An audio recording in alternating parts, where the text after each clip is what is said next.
ব্যাংকে না গিয়ে ঘরে বসে নিজের ফোন থেকে ডকুমেন্ট আপলোড ছাড়া অর্থাৎ কোনো ডকুমেন্ট আপলোড না করেও পিএম কিষাণ গ্যাস সাবসিডির টাকা যে অ্যাকাউন্টে ঢুকে সেই অ্যাকাউন্ট পরিবর্তন করতে পারবেন আপনি নিজেই। কৃষক সম্মান নিধির টাকা, গ্যাস সাবসিডির টাকা আধার ডিবিটি ট্রান্সফারের মাধ্যমে ব্যাংক অ্যাকাউন্টে ক্রেডিট হয়। পরবর্তীকালে কৃষক বন্ধুর টাকাও এইভাবে ডিবিটি অর্থাৎ ডাইরেক্ট বেনিফিশিয়ারি পেমেন্ট মাধ্যমে উপভোক্তার অ্যাকাউন্টে জমা হতে পারে। অর্থাৎ উপভোক্তার 3টে অ্যাকাউন্ট থাকলেও সেই ডিবিটি যে অ্যাকাউন্টে যোগ থাকবে সেই অ্যাকাউন্টেই টাকা চলে যাবে। তাই ডিবিটি এক ব্যাংক থেকে অন্য ব্যাংকে কিভাবে নিয়ে যাবেন? যে ব্যাংক এর ডিবিটি থাকবে সেই ব্যাংকে এই প্রকল্পগুলির টাকা অ্যাকাউন্টে ঢুকে যাবে। বরোদা থেকে স্টেট ব্যাংক করতে পারেন, স্টেট ব্যাংক থেকে পাঞ্জাব ব্যাংকে নিয়ে যেতে পারেন, যে কোনো ব্যাংক থেকে আপনি যে কোনো ব্যাংকে ডিবিটি নিয়ে যেতে পারেন এই পদ্ধতিতে, যে পদ্ধতি আমি দেখাচ্ছি। অক্সিস ব্যাংক থেকে স্টেট ব্যাংকেও নিয়ে যেতে পারেন, অর্থাৎ আপনার পছন্দ মতো ব্যাংক এ ডিবিটি নিয়ে যেতে পারেন আর পছন্দ মতো ব্যাংক এ এইসব প্রকল্পের টাকা নিতে পারেন। আপনাকে ব্যাংকে যেতে হবে না, ব্যাংকের কর্মচারীদের কোনো ঝাঁঝানি খেতে হবে না। এই কাজটি সাবমিট করার সাথে সাথেই আপনার ব্যাংকে ডিবিটিটা পাল্টে যাবে। এই ভিডিওতে আমি পুরো প্রসেস স্টেপ বাই স্টেপ দেখাচ্ছি। আমি একজন ব্যক্তির এই কাজটি লাইভ দেখাচ্ছি, এমনকি স্ট্যাটাস চেক করে দেখাবে যে সঙ্গে সঙ্গে হয়ে গেল সেই ব্যক্তির ডিবিটি লিঙ্কটি। এর অক্সিস ব্যাংক এ ডিবিটি লিঙ্ক রয়েছে ব্যক্তিটির, স্টেট ব্যাংকে আমি পরিবর্তন করব। তবে মনে রাখবেন যে ব্যাংকে ডিবিটি ট্রান্সফার করবেন সেই ব্যাংকের অ্যাকাউন্ট নম্বর, আধার নম্বর এবং আধার কার্ডে মোবাইল নম্বর রেজিস্টার করা মোবাইলটি হাতের কাছে রাখতে হবে। ভিডিওটি শুরু থেকে শেষ পর্যন্ত দেখুন আর এই চ্যানেলে নতুন হয়ে থাকলে চ্যানেলটিকে অবশ্যই সাবস্ক্রাইব করে রাখুন আর পাশের থাকা বেল আইকনটি অন করে দিন যাতে পরবর্তী নতুন ভিডিও নোটিফিকেশন পেয়ে যাবেন। তাহলে আপনি প্রথমে গুগলে গিয়ে টাইপ করবেন npci.org.in, npci.org.in লিখে সার্চ করতে আপনার এখানে চলে আসবে www.npci.org.in। এই লিঙ্কটিতে ক্লিক করবেন। এই লিঙ্কটিতে ক্লিক করতেই আপনার কাছে চলে আসবে এই পেজটি। এখানে লেখা থাকবে এনপিসিআই এর সমস্ত কিছু তথ্য। এখানে দেখুন নিচের দিকে অনেকগুলো অপশান রয়েছে, তার মধ্যে সেকেন্ড অপশান কনজুমার, এই যে আমি কাটছাঁটটা রেখেছি কনজুমার অপশানটাতে ক্লিক করবেন। কনজুমার অপশানে ক্লিক করতেই আপনার কাছে অনেকগুলো অপশান হবে। শেষ অপশান ভারত আধার সিডিং এনেবেল, BASE ব্র্যাকেটে রয়েছে, এই অপশানটাতে ক্লিক করবেন, ভারত আধার সিডিং এনেবেল। এই অপশানে ক্লিক করতেই আপনার কাছে অন্য একটি পেজ চলে আসবে, সেই পেজেই রয়েছে এই ডিবিটি কাজ। দেখুন একটু সময় লেগেছে, চলে এসেছে। এনপিসিআই বাম সাইডে, ডান দিকে BASE। এখানে দেখুন বাম সাইডে হোম, তারপরে আধার সিডিং ডিসিডিং, অর্থাৎ দ্বিতীয় অপশান আধার সিডিং অথবা ডিসিডিং। ওই আধার সিডিং অথবা ডিসিডিং দেখুন আমি কাটছাঁটটা রাখছি এখানে এই আধার সিডিং এবং ডিসিডিং অপশানটাতে, এই অপশানটাতে কাটছাঁটটা রেখেছি। এই অপশানটাতেই আপনি ক্লিক করবেন, আধার সিডিং অথবা ডিসিডিং। এই অপশানে ক্লিক করতেই ডান সাইডে আধার নাম্বার লিখতে বলবে, ফাঁকা ঘর চলে আসবে। দেখুন আমি ক্লিক করে দিয়েছি, ক্লিক করতেই চলে এসেছে। আধার নাম্বার লিখতে বলছি, রিকোয়েস্ট ফর আধার সিডিং, যার অ্যাকাউন্টের আপনি ডিবিটি লিঙ্ক করবেন, এক ব্যাংক থেকে অন্য ব্যাংকে নিয়ে যাবেন, তার আধার কার্ডের নাম্বারটা এখানে এন্টার করে দেবেন। আধার কার্ডের নাম্বারটা দেওয়ার পর ডান সাইডে দেখুন দুটো অপশান রয়েছে, একটা সিডিং আর একটা ডিসিডিং। এই সিডিং অপশানটাতে ক্লিক করবেন। সিডিং অপশানে ক্লিক করতে নিচের দিকে 3টি অপশান আসবে, সেই নিচের 3টি অপশানের মধ্যে আপনার যদি ফ্রেশ সিডিং হয় তাহলে উপরেরটাতে রাইট চিহ্ন দেবেন।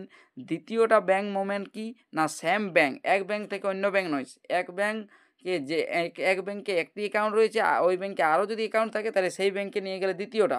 আমি এখানে তৃতীয়টাতে সিলেক্ট করব। তৃতীয়টাতে এই জন্যই সিলেক্ট করছি, এই তৃতীয় অপশানটাই হচ্ছে এক ব্যাংক থেকে অন্য ব্যাংকে ডিবিটি নিয়ে যাওয়ার পদ্ধতি। তাই আমি 3টি অপশানের শেষ অপশান মুভমেন্ট, এক ব্যাংক থেকে অন্য ব্যাংকে ডিবিটি নিয়ে যাওয়ার অপশান, সেইটাতেই টিক চিহ্নটা দিয়ে দিয়েছি। দিয়ে দেওয়ার পর বাম সাইডে দেখুন সিলেক্ট ব্যাংক রয়েছে। এই সিলেক্ট ব্যাংকে আপনাকে লিস্ট দেওয়া থাকবে, সেই লিস্ট অনুযায়ী জন ব্যাংকে আপনি ডিবিটিটা নিয়ে যাচ্ছেন সেই ব্যাংকটি এখানে সিলেক্ট করবেন। যে ব্যাংকে ডিবিটি নিয়ে যাচ্ছেন, বারবার বলছি, যে ব্যাংকে ডিবিটিটা আপনি ট্রান্সফার করবেন সেই ব্যাংকটি সিলেক্ট করবেন। আমি এখানে অক্সিস ব্যাংক থেকে নিয়ে যাচ্ছি স্টেট ব্যাংকে ডিবিটি, তাই এখানে স্টেট ব্যাংক সিলেক্ট করব। স্টেট ব্যাংকটি আমি এখানে সিলেক্ট করব, যেহেতু স্টেট ব্যাংকে নিয়ে যাচ্ছি ডিবিটি তাই স্টেট ব্যাংকটি সিলেক্ট করব। আরও একবার বলছি, যে ব্যাংকে ডিবিটিটা নিয়ে যাবেন সেই ব্যাংকটি এখানে সিলেক্ট করবেন। দেখুন আমি এখানে স্টেট ব্যাংকটি সিলেক্ট করছি, যদিও এখনও সিলেক্ট করা রয়েছে অরুণাচল প্রদেশ। এই যে দেখুন স্টেট ব্যাংক অফ ইন্ডিয়া চলে এসেছে। স্টেট ব্যাংক অফ ইন্ডিয়া এটা আমি সিলেক্ট করে নিয়েছি, স্টেট ব্যাংক অফ ইন্ডিয়া। এরপর নিচের দিকে অ্যাকাউন্ট নম্বর লিখতে বলছি। এখানে যে ব্যাংকটিতে আপনি ডিবিটিটা নিয়ে যাবেন সেই ব্যাংকের অ্যাকাউন্ট নম্বরটি লিখবেন। আমি এখানে স্টেট ব্যাংকে যেহেতু ডিবিটিটা নিয়ে যাচ্ছি তাই স্টেট ব্যাংকের অ্যাকাউন্ট নম্বরটি লিখছি। স্টেট ব্যাংকের অ্যাকাউন্ট নম্বরটি এখানে লেখা হয়ে গেলে পরে ডান সাইডে আর একবার অ্যাকাউন্ট নাম্বারটা পুনরায় লিখবেন, কনফার্ম অ্যাকাউন্ট নাম্বার। দ্বিতীয়বারের জন্য এই অ্যাকাউন্ট নাম্বারটি পুনরায় লিখবেন। এটা লিখে নেওয়ার পর এই যে বাম সাইডে দেখতে পাচ্ছেন এখানে একটা টিক চিহ্ন দেবেন, ঘরটাতে টিক চিহ্ন দেওয়ার পর নিচের দিকে চলে আসবেন। এখানে এই যে একটা ক্যাপচা দেখতে পাচ্ছেন উপরে, নিচে ক্যাপচাটা দেখে দেখে দিয়ে দেবেন। ক্যাপচাটা দেওয়া হয়ে গেলে আপনি নিচে দেখতে পাচ্ছেন সবুজ রঙের সাবমিট অপশান রয়েছে, এই সাবমিট অপশানটাতে ক্লিক করবেন। সব কিছু ঠিকঠাক থাকলে আপনি সাবমিট অপশানটাতে ক্লিক করবেন। এখানে এই টার্ম অ্যান্ড কন্ডিশন চলে আসবে, নিচের দিকে চলে যাবেন স্ক্রল বারটা নামিয়ে। এখানে এই যে বাই ক্লিকিং অ্যাগ্রি অপশান রয়েছে, এখানে এই যে সবুজ বাম দিকে এই অ্যাগ্রি অ্যান্ড কন্টিনিউ এই অপশানটাতে ক্লিক করবেন। অ্যাগ্রি অ্যান্ড কন্টিনিউ অপশানটাতে ক্লিক করতেই আপনি চলে আসবেন এই পেজে। এখানে কি না, আপনার আধার কার্ডে রেজিস্টার থাকা মোবাইল নাম্বারে ওটিপি চলে গেছে। সেই আধার রেজিস্টার মোবাইলে যে ওটিপিটা যাবে সেই ওটিপিটা এখানে বসাতে হবে। ওটিপিটা বসানোর পর নিচে দেখুন কনফার্ম অপশান রয়েছে, সেই কনফার্ম অপশানটাতে ক্লিক করতে হবে। দেখুন আমি ওটিপিটা বসিয়ে দিয়েছি অলরেডি, এখানে কনফার্ম অপশানটাতে ক্লিক করেছি। কনফার্ম অপশানে ক্লিক করতেই এখানে এটি শো হবে, your Aadhaar number is currently map to Axis bank, please click okay to proceed to State Bank of India. অর্থাৎ অক্সিস ব্যাংক থেকে স্টেট ব্যাংকে আমি নিয়ে যাচ্ছি তাই এটা দেখাচ্ছে।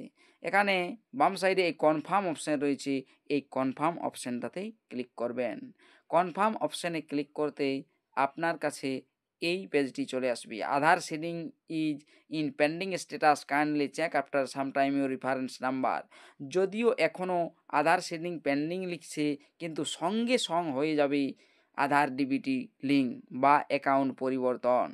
সঙ্গে সঙ্গে আমি তাও স্ট্যাটাস চেক করে সঙ্গে সঙ্গে দেখিয়েও দিব এই ভিডিওতেই। আপনারা ভিডিওটি ধৈর্য ধরে দেখুন।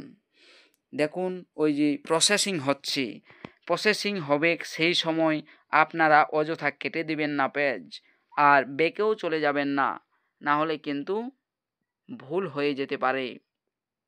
তাই প্রসেসিং যতক্ষণ হবে প্রসেসিং হতে দিবেন। দেখুন প্রসেসিং হচ্ছে, সিজন এই যে প্রসেসিং হয়ে গিয়ে সাকসেস হয়ে গিয়েছে।